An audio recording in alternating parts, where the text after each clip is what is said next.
Good Marius. Het kruisjunt en den dierennaam Jezus Christus vandaag morgens. Wunderschönes morgens, zoals al gezegd wordt, dat zo abgefrischt met dem Regen wat we kregen gisteren overs. En dat is zo'n schmackend beeld. Ik dacht aan zo, als het zo schmack Regen deed, ging ik buiten am Schifat zitten, en aan am dag, en check wo de Regen deed. En dan kwam het aan, wo die drie eerd, en de bij met gras, de godes, de flatja, alle zo'n Regen luren deden, en wo God het zegende deed. En zo'n schmackend beeld van jeslich. Ons leven zo dreig ohne de zegeningen van boven. Nee? En wo God ook die zegeningen ons geven deed. En zo rekelijk de genood ons laat deelhaftig worden. Wo we zo afhängig van zijn. En zo is een schmackend beeld van we zijn dat het heeft geregend. Wordt alle waren zo gereiner. En zo is mijn gebed ook, not des vandaag dag, wanneer we Gottes woord aangeheerd, dat het wordt zijn als een sanfte regen, waar we ons napt hebben om te horen, dat we weer frisch worden, nieuw worden, met nieuwe moed en kracht waar we wassen worden. Het je really gleicht al de aanleiding wat we hadden, groot van wie als het herdenvolk, waar we ook deelhaftig geworden zijn, de genoot Gottes. Want Jezus ook zei, dat naar zijn jongeren God eerst naar de Joden. Wanneer het Judenvolk weer beroepen van God, de helsboodschap zal eerst naar de Joden gebracht worden. En dan later op, waar God ook Paulus roepen deed, Petrus, weer dat hem eruit gaan en naar de Heer dat woord Gottes brengen. En het eerste wat we vingen doen, als je krijgt dan als Petrus geroepen wordt, door naar Cornelius te gaan. Cornelius weer een head. En waar God aanroepen deed, door de vision wat hij had op een dag, met al die verschillende tieren. Dan zei God, neem een eet. En hij zei, nee, ik kan niet. En dan, en daar weer op een beeld, dat hij zal naar de Heer gaan. Want dat het het volk weer, maar God wil dat aannemen. En dat is de genood dat ons deelhaftig geworden is, wat Brother Wilbert hier groot wat van Share deed. En daar zijn we dankbaar voor. Zo nu zijn we zo een villa aus en een tomaboom nanje wassen, nanje propt. Zo mijn thema vandaag morgens is, Sündenvergebung in Christus. Nou, ik dat bloos. Onze Sündenvergebung is in Christus. En we weten dat, zoals ik maar eenmaal gezegd heb, dat als je de wereld voor en de verschillende religions wat er zijn, die weten alle, ze zijn zindig en ze brokken in weg van er zonde los worden. En jet, de vriend heeft over zoveel falsch aangebracht, waar ze er zonde verzekerd los te worden. Soms met het ene woordje verzekerd zonde los te worden, wel dat gaat niet.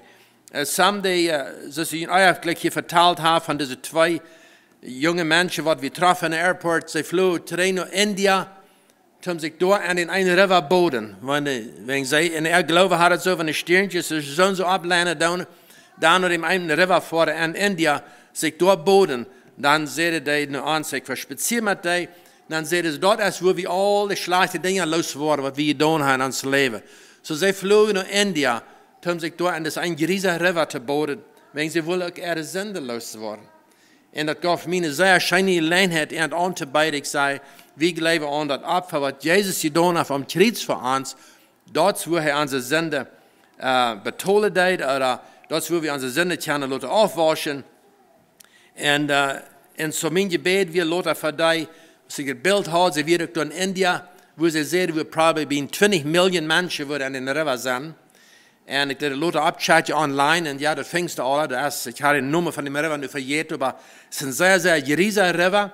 En viele mensen worden later krank, wanneer ze zijn in de river geweest. Dat is zo schwinsch als de river is. Maar daarvoor ze zich boden en wel er zinloos zijn. Het is interessant wat mensen doen alle op deze wereld om voor zich er zinloos te worden. En zo is het ook met some andere. Er zijn andere religions wat nog een ganz andere wijze hebben van er zinloos te worden. De katholische verzekeren zinloos te worden met de betolen gaan, om den priester geld brengen, om er zinloos te worden. En dat zijn alle zo'n falsche waarheden. Die vriendhafte mensen die oorgetuigen schmeert, wo ze kunnen vrij worden. En ja, die Bibel lehrt uns ganz klar, im Alten Testament haben wir al dat Bild als een Schote. En im Nieuwe Testament, als we Jezus dat kwam uitvallen en veilig volbrengen en vorig te maken. So, ik wil lezen vandaag uit dat Jesaja, het eerste kapitel.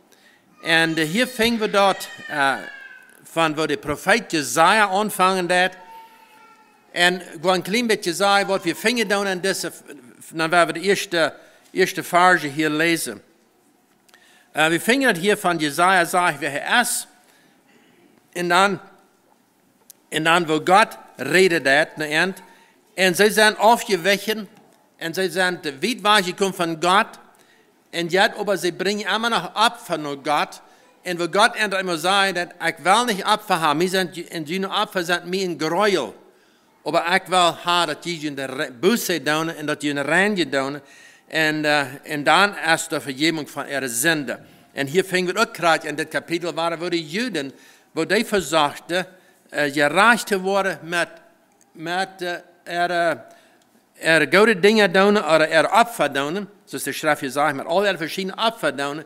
En God sagt, is dat mijn Gräuel. Sie, die Opfer deden nicht ihre Sünde wegnehmen. Sie sollen wirklich mal nach Jesus kommen und Buße tun. Oder nach Gott kommen und Buße tun. So hier in Jesaja, das erste Kapitel, das wird eine Zeit, wo die, zoals ik al zei, wo die Juden waren sehr weit aufgefallen. In Jesaja, wie ein von den letzten Propheten, ich glaube, Jeremia, wie vielleicht ein klein bisschen lauter, wenn ich recht sehe. Maar dat weer de laatste profeten wat nog profetieën deden aan Israël, voor Israël en gevangenschap ging. Zoals we bekend zijn, de Joden, die worden gewarnd en gewarnd, ze zullen buße doen, ze zullen de buße doen, wat ze niet worden, dan worden ze aan gevangenschap gaan. En zo, dat Israël weer gedeeld, weer het noordelijke poort en dat zuidelijke poort van Israël. En eerst komen de Assyrer, en namen het noordelijke poort van Israël aan. En de mensen wordt grausam zijn, gekweld, thuisgezet, aangebracht. Maar de Assyrer namen het noordelijke poort van Israël aan. En dan, de zuidelijke poort van Israël, die schijnig, wie een gottesfurcht, dat schijnig. En zo, wenn dem schijnig, wenn de gottesfurchtig, wie had God nog genood op het zuidelijke poort van Israël. Oder hij dan Juda, dat zuidelijke poort heet Juda. En so Gott hat genoeg immer die, en ze kunnen daar gleich, ich habe nu nicht gerade abgeschickt, weil ich glaube, wir bin 150 Jahre länger können sie noch bleiben in einem Land, aber mit dem, sie werden auch rebellisch gegen Gott, und das Jesaja hier, die nach Prophezei, nach Juda, das zuidelijke Poort, dass sie zullen Buße tun, aber sie deiden nicht, und über dem gingen sie auch in Gefangenschaft nennen. So hier werden wir some Vers lesen uit Jesaja, het eerste kapitel. Ik wil aanvangen en zoals het durchgaan, het stilhouden en bemoedigingen maken. Worden dat vandaag morgens steenweg doen.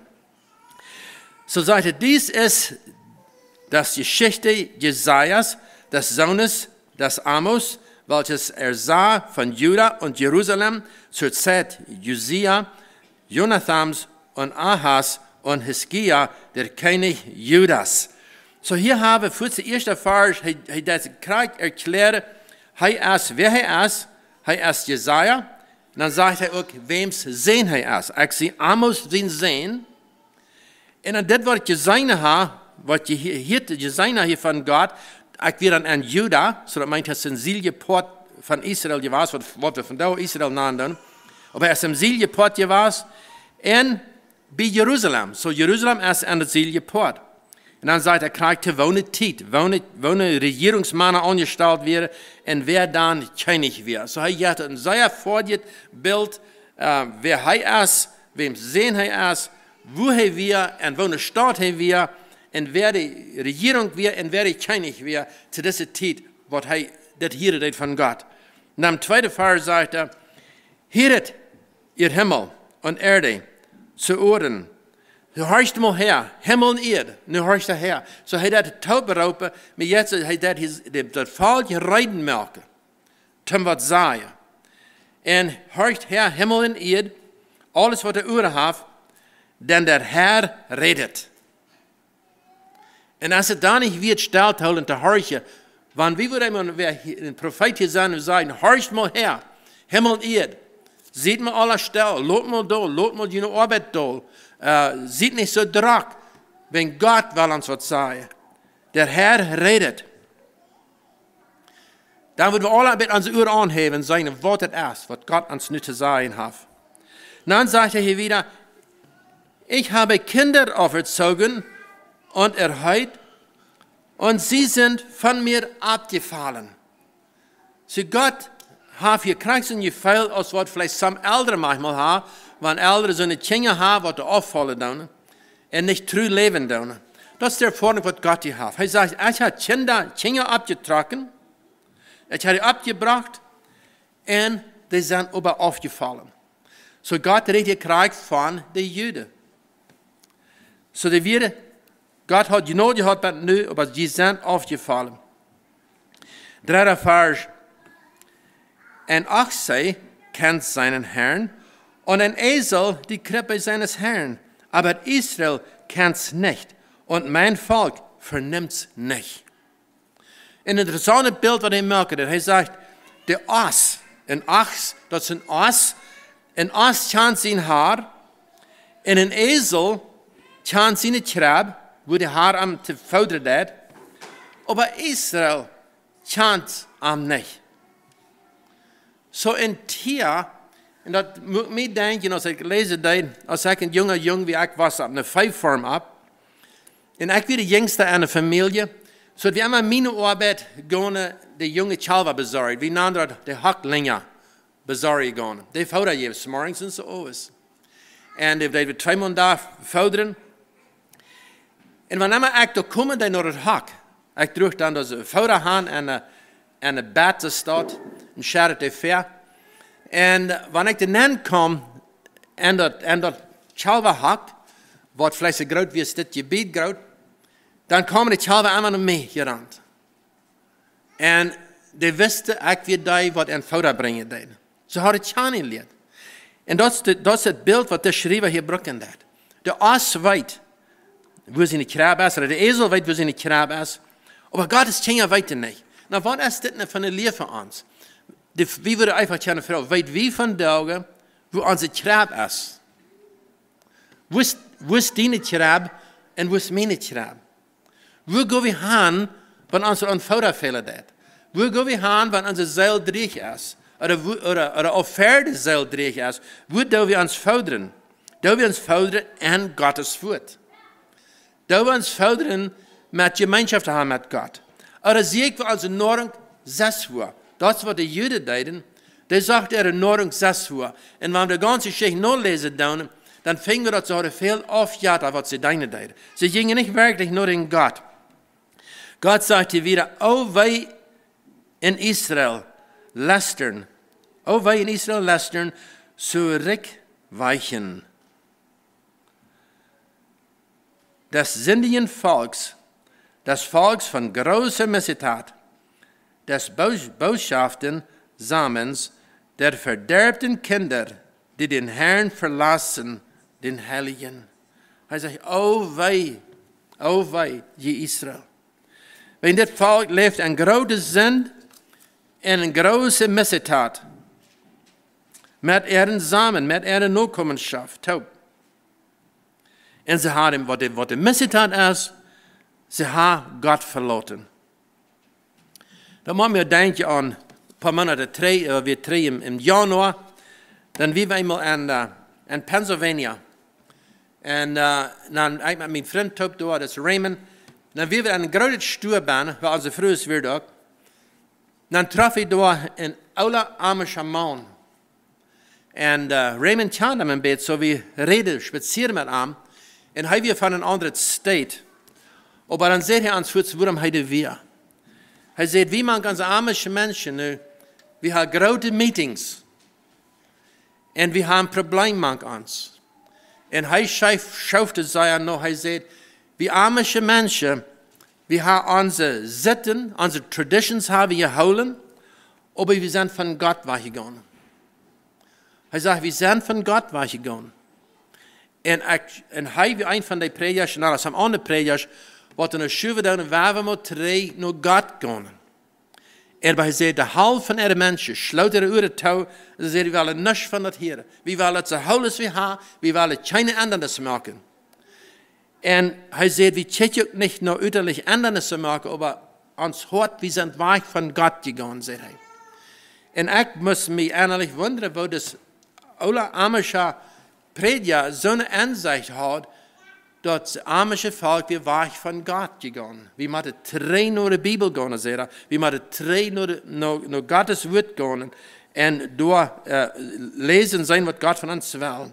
En zodat we krijgen zo'n gevoel als krijgen zo'n verhältnis als wat de Juden hadden. Ze hadden er zitten, hadden ze gehouden, er moeder hadden ze gehouden, maar daarna hoort je weggekomen van God. En door hebben we ons ook ver te werken, wegen dat manchmal gar nicht uiterlich zu sein, wenn Menschen weggaan von Gott. Die haben vielleicht uiterlich krijgen ze alles immer, aber Hort kann danach kalt worden und kann weggaan von Gott. Und so damit wir uns für Frau, sehr wie erst uns Hort nach mit Gott geknackt, oder sehr wie bloß uiterlich. Das ist mit den Juden wir, und dort ist es von der Tag. Auch mit vielen Menschen so leicht kann sein. Und wie haben es da fertig, wie mit uns Frau, wo ist es mit mein Hort bestellt? Sehe ich wirklich in Kontakt mit Gott, habe ich in Gemeinschaft mit Gott, oder wo sehe ich, oder fehlt mir das auch, das ist das arme Schaman gesagt, wie müssen wir drin nur die Bibel gehen. Gott ist traurig, wenn sie nicht Kinder weggehen von uns. Und von da, zu dieser Zeit hat Jesus noch nicht sein Leben gegeben am Kreuz, aber von da weten wir dort auch, dass Jesus hat sein Leben gegeben am Kreuz für unsere Sünde.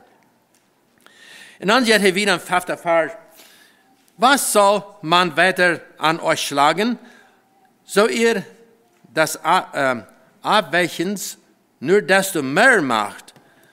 Das ganze Haupt ist krank, das ganze Herz ist matt. Hier sagt Gott, wo soll ich dieser Meier, wo soll ich dieser Meier strafen, den Leiden? Wenn die sind all ganz krank, sagt er. Das ganze Kopf ist krank. Wo kann ich das leiden, wenn der ganze Kopf krank ist? Und dann sagt er wieder und sagt, von den Fußsohle bis das Haupt ist nichts Gesundes an ihm, sondern Wunden und Striemen und Äthelbeulen, die nicht gehaftet, noch verbunden, noch mit Öl gelindert sind. Und das Vers muss ich auf Englisch lesen, um den besser verstehen. Aber was er sagt, das ist ganz von den Fout, von der Sohle von den Fout, bis den Kopf, sind diese Menschen krank. Englisch sagt man, was sick from toe to head to toe, whatever. Aber sie wieder krank, ganz von der Foutsohle, bis dem Kopf. Und dann sagt er, sie sind voll Wunden und Striemen und Ätherbeulen. Und das sind Wunder, was die Striemen, das sind Wunder, was die Zittern tun. Wenn Menschen eine schwere Wunde haben an seinem Körper, was nach Zittern tut, das sind Striemen. Und Äthelbeulen, das sind andere verschiedene schwere Geschlemser, die nicht gehaftet sind, die sind nicht besorgt worden und sind auch nicht verbunden und sind nicht angeölcht worden. Ein Kommentator sagt, dass wir die Wunde, die durch Hort drehen, wo kein Öl wird abgetan. Und das ist das Bild, was Gott hier gegeben hat, das ist mit diesen Menschen ist. Und als ich das lese, dann fällt mir bei von der letzten Botschaft, die ich habe, das ist nur 2 Weg 3. Dann rede ich von Offenses. Offenses, das sind Beleidigungen oder Weidagen, was Menschen innerlich mittrauen.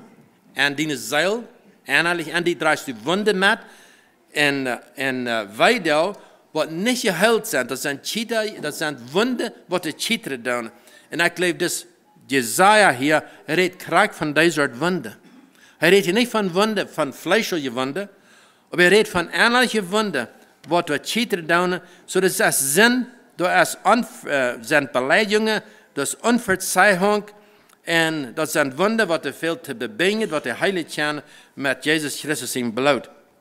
Und das Volk sagt bloß einfach, die wird bloß über dem, das ganz krank von Head to Toe, von Kopf, von Foot bis Kopf wird sie krank. En dan sagt in vers 7, want met Boze maar om 7 vers sagt direkt, ganze land is krank dadurch.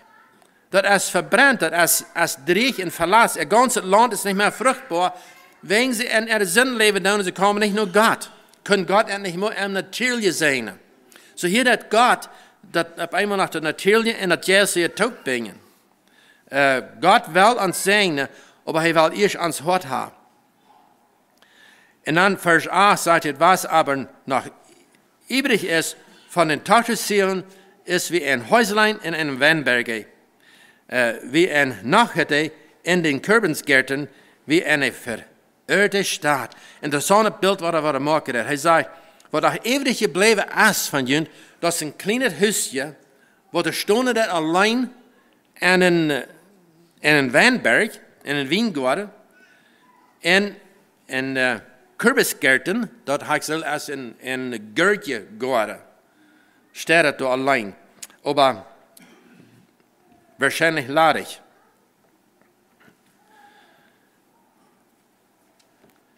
Dan tiende vers sagt hij, höret das Herrn Wort. Ihr Finstern von Sodom, nimmt zu Ohren unseres Gottes Gesetz, du Volk von Gomorra. So hier wordt een vergelijk met Sodom en Gomorra. Sodom en Gomorra, dat we al lang passiert, wo Gott Sodom en Gomorra versteerd had. En nu dat hij dat volk vergelijkt met Sodom en Gomorra, wordt ook had God verlaten. Dan zegt hij, horch mal naar Gottes woord. Dan vers 11 bis 15, wil ik het opnemen. Maar hier jeder wieder, was soll mir die Menge eurer Opfer, all die Maße mit der Opfer, was ihr mir bringen dann, was ist mir das wert, sagt er, spricht der Herr. Er sagt, ich sie sollt von jenen Brandopfer, von Widdern und Fetten und all die Tiere, was sie bringen dort und schlachten dort. Wenn die herkommen dann, die haben mehr zu opfern, aber jene Hängen sind nicht rein, jene Hort ist nicht rein. So sie kommen mit einem geriesen Hort für Gott, in der Opfern, dass Gott ihre Opfer soll annehmen. Und Gott sagt, den Opfer ist mir jeng an. Den Opfer ist mir ein Gräuel. Wo ist Gott ein Opfer ein Gräuel? Wenn sie wollen mit der Opfer Gott zum Gefallen leben, und Gott nahm das nicht an.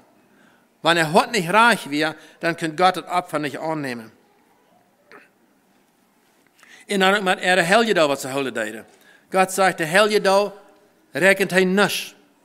Dus je houden het niet heilig.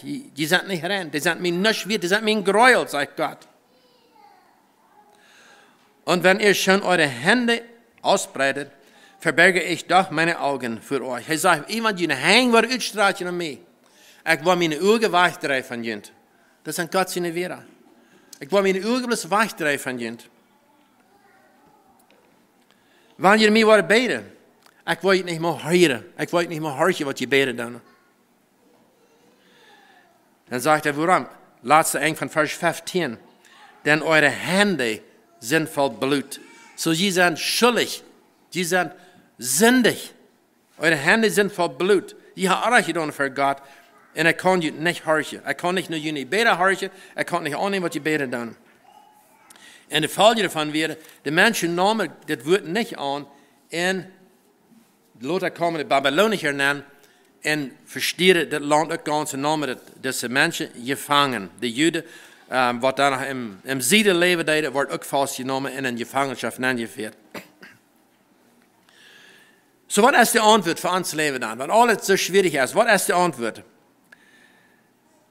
Vers 16 sagt het, waschet, reinigt euch, tut eure Buße, Wesen von meinen Augen, lasst ab vom Bösen. So, das ist, was Gott sagt. Er sagt, doet je waschen, doet je reinigen. En dan sagt er, lernet Gutes zu tun und trachtet nach Recht, helfet den unterdrückten Schafet, den Weisen Recht für die Witwe Sache.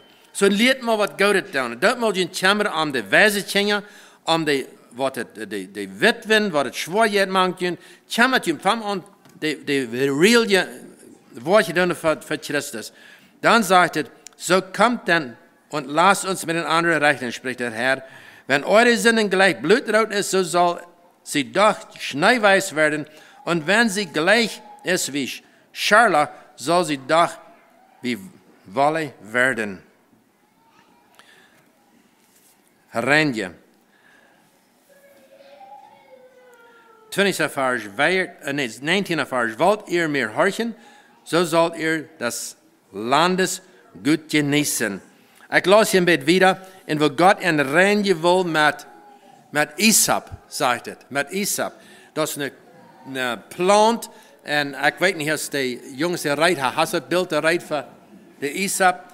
Wir finden dort, Gott will ein Renje mit Hyssop, sagt auf Englisch, auf Deutsch sagt es Hyssop.